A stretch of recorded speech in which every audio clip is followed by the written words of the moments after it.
Kadang-kadang bingung ya, kenapa sih yang di dunia itu terlalu diistimewakan gitu? Mengistimewakan yang hilang itu nggak ada kerjaan. Mengagungkan yang hancur, yang sifatnya fana, rasanya biasa.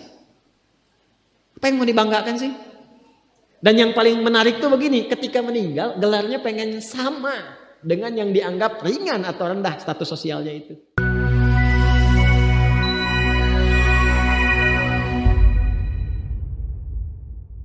Jadi beliau ini Abbas sesibuk-sibuknya itu masih berpikir investasi. Saya boleh sibuk nggak dapat semua hadis Nabi, tapi anak saya mesti mendapatkan yang luput dari saya.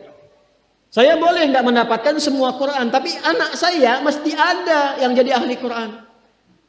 Cara berpikirnya siapa yang akan menjadi kebanggaan di akhirat nanti? Di dunia itu semu dunia itu.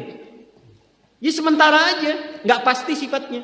Perbedaan status sosial itu hanya istilah-istilah yang disematkan manusia saja. Ini kaya, ini miskin, ya kan? Yang ini punya jabatan, yang ini biasa-biasa. Itu istilah manusia. Toh pada akhirnya semua kembali ke tempat yang serupa. Dan menariknya begini, yang kaya, yang punya jabatan, tetap di akhir hidupnya pengen punya gelar yang sama dengan yang miskin. Atau dengan yang disebut miskin. Maaf kalau ada orang disebut miskin meninggal, di papan nisannya ditulis apa? Di papan nisannya ditulis apa? Almarhum. Yang kaya juga kan pengen sama disebut almarhum. Iya kan? Tuh. Jadi nggak ada bedanya setelah berpulang itu. Perbedaan itu hanya di amal saja. Itu poinnya. Maka kalau ada yang mengharapkan orang tua, cita-cita membanggakan anak di dunia, boleh-boleh saja, tapi patut diingat itu sementara. Anda silahkan sekarang sekolahkan setinggi-tingginya. S1, S2, S3, S4, kerupuk 3, silahkan. Mau dalam negeri, luar negeri, mau di Nagreg, mau di California, mau di Chicago, di Chicago, di Singaparna, Singapura, silahkan. Itu pilihan. Tapi saya cuma mau katakan begini, itu sementara. Dan persaingannya tidak istimewa. Karena jangan pun Anda yang beriman, yang belum beriman pun bisa melakukan itu. Apa yang dikira yang hebat matematika itu anak Anda saja. Anak orang lain pun bisa. Halo?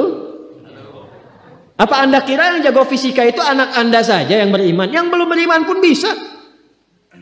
Ya. Jadi perlombaannya itu rata semua. Dan gak ada yang istimewa. Kadang-kadang bingung ya, kenapa sih yang di dunia itu terlalu diistimewakan gitu? Mengistimewakan yang hilang itu nggak ada kerjaan. Mengagungkan yang hancur, yang sifatnya fana, rasanya biasa. Apa yang mau dibanggakan sih? Dan yang paling menarik tuh begini, ketika meninggal gelarnya pengen sama dengan yang dianggap ringan atau rendah status sosialnya itu. Tadi kalau orang miskin meninggal gelarnya apa? Ternyata yang kaya pun pengen sama almarhum juga. Kalau rakyat yang meninggal di papan nisannya ditulis apa? Almarhum. Ternyata pejabat juga pengen begitu, sama juga. Saya belum pernah dengar nanti kalau saya meninggal tulis gelarnya almaun ya. Gak ada. Tetap almarhum juga. Jelas ya? Nah, maka yang dipikirkan tuh perlombaan yang sejati itu begini. Perlombaan yang sejati itu adalah perlombaan untuk kehidupan yang abadi yang gak fana lagi. Jadi kalau pada saat itu unggul selamanya karena nggak ada kematian lagi setelah itu. Itu yang dimaksudkan hadis Nabi. Kalaulah ada dunia ini punya nilai walaupun itu hanya bagian dari satu sayap nyamuk saja, ya, tentu tidak akan pernah Allah memberikan itu semua kepada orang-orang yang ingkar kepadanya. Ya. Karena kalau diberikan nggak adil di situ. Karena itu sifatnya fana, ujian saja. Pada akhirnya kembali. Nah, Abbas itu mampu membaca itu. Ini kehidupan sejak di zaman jahiliyah loh. Awas ya. Jadi risalah Islam itu membimbing pengikutnya, umatnya untuk berpikir lebih cerdas. Ini visioner. Makanya jadi muslim itu mesti cerdas. Beriman itu membuat Anda lebih pintar. Saya tanya begini ya, maaf ya. Sekali lagi mohon maafkan saya kalau perumpamaan ini kurang menyenangkan. Kalau ada yang abadi dengan yang sementara, Anda pilih yang mana? Masa? Sholat itu untuk yang abadi atau yang sementara? Abadi. Baik.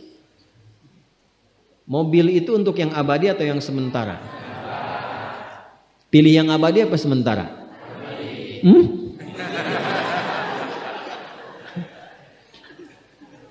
Di Kiai itu ada mobil Innova tuh. Siapa yang besok memilih tidak sholat subuh? Pilihannya pilih Innova atau pilih sholat subuh? Yakin?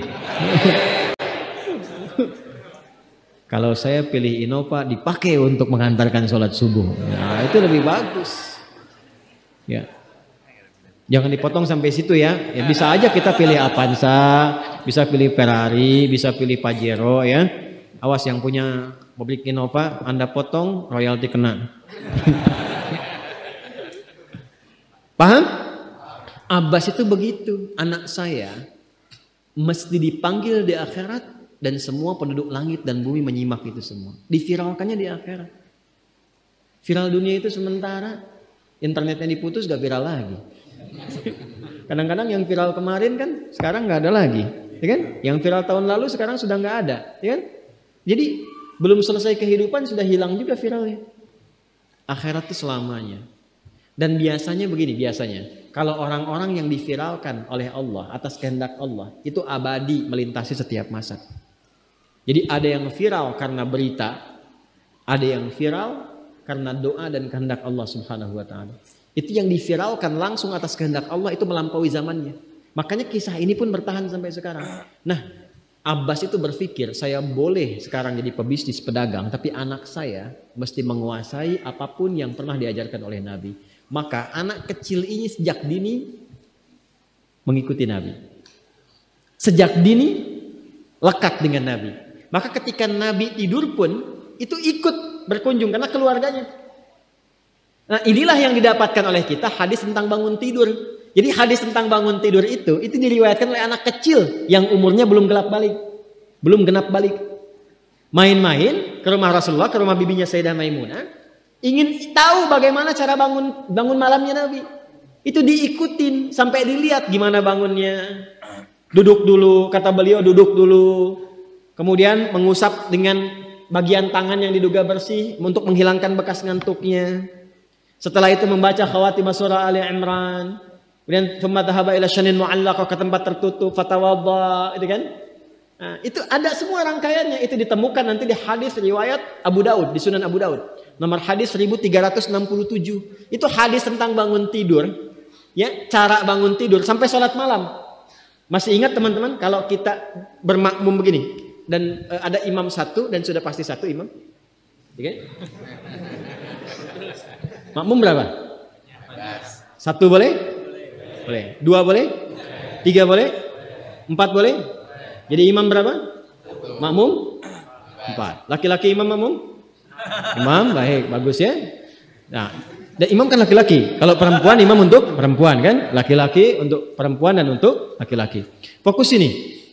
Kalau satu begini, satu laki-laki, kemudian di belakang laki-laki.